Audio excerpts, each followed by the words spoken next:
రాజ్యసభ స్థానాలపై ఉత్కంఠ. టీడీపీకి 2 స్థానాలు దక్కే అవకాశం. కొలిక్కి వస్తున్న సమాలోచనలు.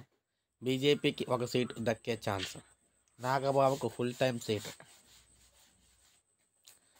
రాష్ట్రం నుంచి రాజ్యసభలో ఖాళీ అవుతున్న 3 స్థానాలకు జరుగుతున్న ఉప ఎన్నికల్లో కూటమి అభ్యర్థుల ఎంపికపై ఉత్కంఠ అయితే నెలకొంది.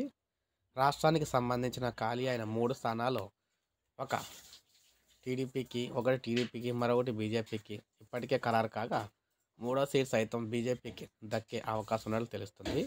ఈసారి కూటమిలో భాగస్వామిగా ఉన్న జనసేనకు రాజ్యసభ ప్రాతినిధ్యం దాదాపు లభించే అవకాశాలు లేవు. వైసీపీ నుంచి రాజ్యసభకు ఎంపికైన బేద మస్తానరావు, మోపిదేవి వెంకటరమణ, ఆర్ కృష్ణయ్య రాజీనామా చేయడంతో ప్రస్తుతం ఈ ఉప ఎన్నికలు అయితే జరుగుతూ ఉన్నాయి. రాజీనామా చేసిన ఈ ముగ్గురిలో 2 మళ్ళీ పోటీకి అయితే దిగనున్నారు.